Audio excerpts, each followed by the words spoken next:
Hi everybody, today I'd like to talk to you about mindfulness drawing. And this is a process of drawing lines that allows you to slow down your thinking, slow down your mind, and focus on what's in front of you. It allows you to focus on what you're currently doing, whether that's drawing or something else. Many people, when they're doing this practice, they become absorbed. A friend of mine calls this Zen focus.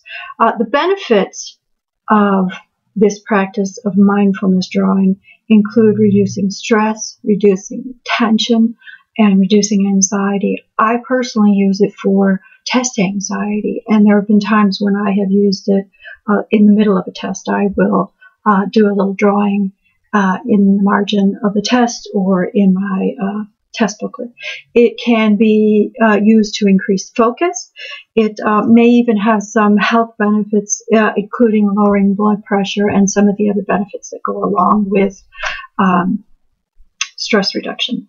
The process involves remembering your ABC. And it's really simple. A means to adjust your body. It means scan your body, figure out where you're not comfortable, and make those adjustments. Check your posture. Find out where you're not comfortable. So wiggle around. Check that. And the most important thing about A is to remember to rotate your paper. Move that paper around instead of moving your body around as you draw. The B stands for breathe.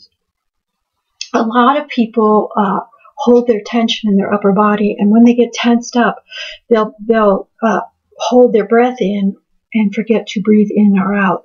And when you do that, it starves your brain and your inner organs of oxygen, and then you get into other issues and health issues from that. So you want to drop your shoulders in and remember to breathe in and out, in and out, in and out. And C stands for connection, and this means you to your pen to your paper, and you to your drawing. And the most important piece of this is you to your pen, how you hold your pen. You don't want to have a death grip on your pen. And even I still struggle with this, and I've been doing this practice for more than 10 years. If I'm feeling particularly tense or stressed out, I will get a death grip on my pen. And I have to remind myself, loosen up, because hand fatigue is a big problem when you hold your pen too tight. And the other issue about that is if you use microns or any other kind of expensive drawing pen, you might break the nib on your pen if you're holding it too tight. So you want to make sure that your connection to your pen is not too tight and you keep it loose. I have a 4-letter memory device for the shapes and the lines that you're going to want to remember when you're making your drawings. The first one is IXO. And I want to talk about O first, the circle. When you start by drawing a circle, every circle has a beginning and an ending point, and you want to make sure that you do that. So you want to start, draw your circle around, and end in the same point so that you have a nice circle. It doesn't have to be perfect. It doesn't have to be round. It just has to start and end in the same point. So no extra points or inside points or anything like that. And when you get that done, sometimes you can add a spiral, but that is one of the basic building blocks of meditative drawing. Next is the line.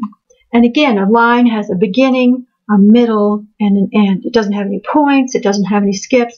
It should just be straight across, and it should all look the same.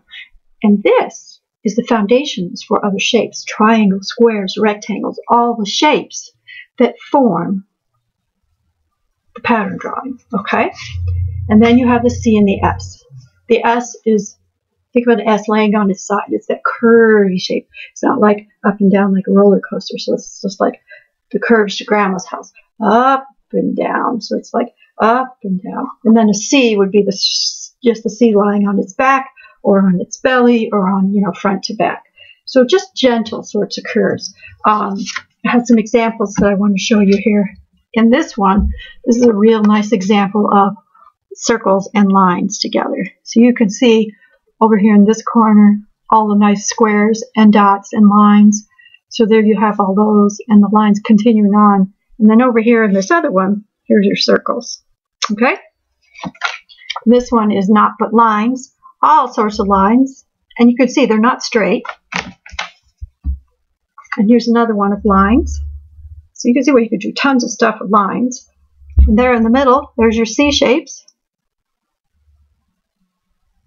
And there in the bottom is C shapes and S shapes.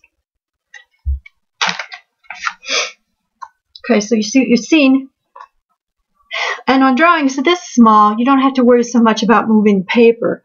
But when you get up into drawings like this is a big sheet of paper. This is when you want to move the paper to facilitate. Okay, this is parallel lines. These are all lines drawn together to create a pattern. Okay, this is a nice C-shaped one. And here we are with circles again. And this is circles and lines, this one here. Okay, and again, here's a nice S-shaped one. Okay, so the more you practice, the more you will gain muscle memory. It's that muscle memory that's going to help you remember how to draw your combinations of patterns and your lines. And then you're creating patterns of your own before too long. So you want to remember ABC, adjust, breathe, and your connections. ICSO, I-C-S-O, and the combination of those patterns. And you want to practice to create that muscle memory. So what can meditative drawing do for you? It's a viable, research-based alternative to meditation. It can be done anywhere. You don't need any special equipment.